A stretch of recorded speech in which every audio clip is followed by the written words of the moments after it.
2 Chronicles 32. After these things and the establishment thereof, Sennacherib, king of Assyria, came and entered into Judah and encamped against the fenced cities and thought to win them for himself.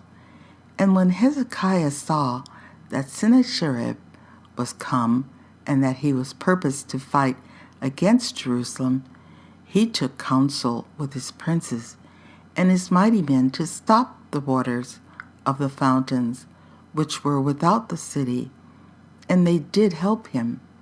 So there was gathered much people together, who stopped all the fountains, and the brook that ran through the midst of the land, saying, Why should the kings of Assyria come and find much water? Also he strengthened himself and built up all the wall that was broken, and raised it up to the towers, and another wall without, and repaired Milo in the city of David, and made darts and shields in abundance. And he set captains of war over the people, and gathered them together to him in the street of the gate of the city, and spake comfortably to them, saying, Be strong and courageous, be not afraid, nor dismayed for the king of Assyria, nor for all the multitude that is with him, for there be more with us than with him. With him is an arm of flesh, but with us is the Lord our God to help us and to fight our battles.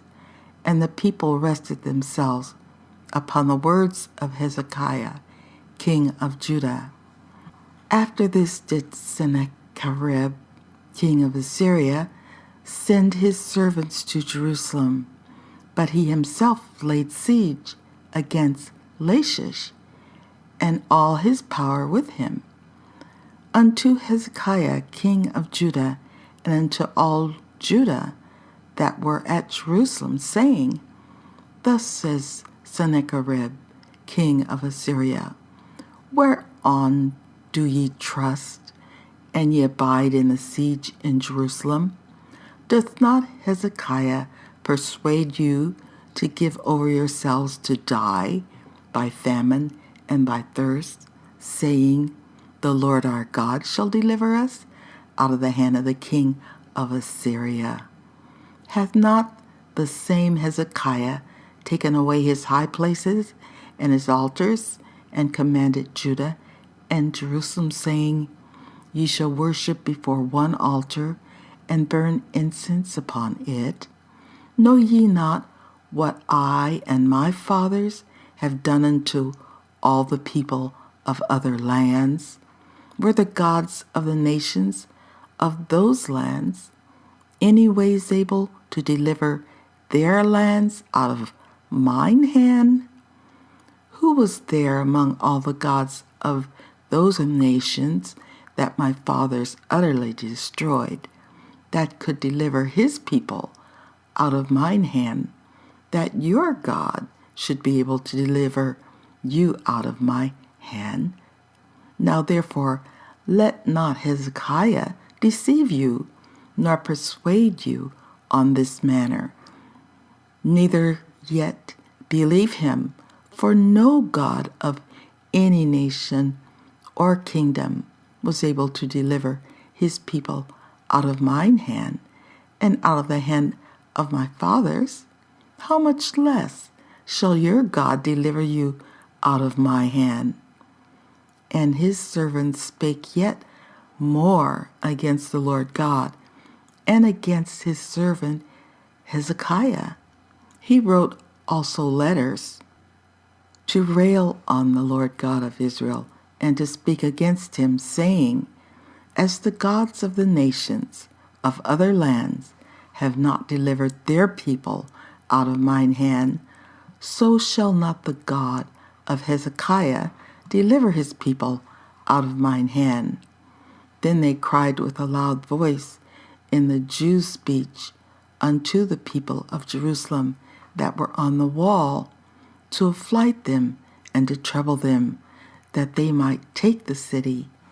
And they spake against the God of Jerusalem, also against the gods of the people of the earth, which were the work of the hands of man. And for this cause Hezekiah the king and the prophet Isaiah the son of Amos prayed and cried to heaven. And the Lord sent an angel, which cut off all the mighty men of valor, and the leaders and captains in the camp of the king of Assyria. So he returned with shame of face to his own land. And when he was come into the house of his God, they that came forth of his own bowels slew him there with the sword. Thus the Lord saved Hezekiah and the inhabitants of Jerusalem from the hand of Sennacherib, the king of Assyria, and from the hand of all other, and guided them on every side. And many brought gifts unto the Lord to Jerusalem, and presents to Hezekiah, king of Judah, so that he was magnified in the sight of all nations from henceforth.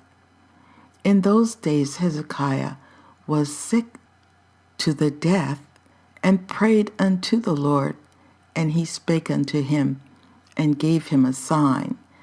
But Hezekiah rendered not again according to the benefit done unto him, for his heart was lifted up.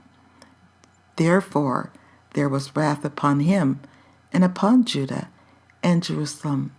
Notwithstanding, Hezekiah humbled himself for the pride of his heart, both he and the inhabitants of Jerusalem, so that the wrath of God came not upon them in the days of Hezekiah. And Hezekiah had exceeding much riches and honor, and he made himself treasuries for silver, and for gold, and for precious stones, and for spices, and for shields, and for all manner of pleasant jewels, storehouses also for the increase of corn, and wine, and oil, and stalls for all manner of beasts, and coats for flocks. Moreover, he provided him cities and possessions of flocks and herds in abundance, for God had given him substance very much. This same Hezekiah also stopped the upper watercourse of Gihon, and brought it straight down to the west side of the city of David. And Hezekiah prospered in all his works. Howbeit, in the business of the ambassadors of the princes of Babylon, who sent unto him to inquire of the wonder that was done in the land, God left him to try him, that he might know all that was in his heart. Now the rest of the acts of Hezekiah and his goodness, behold, they are written in the vision of Isaiah the prophet, the son of Amos, and in the book of the kings of Judah and Israel.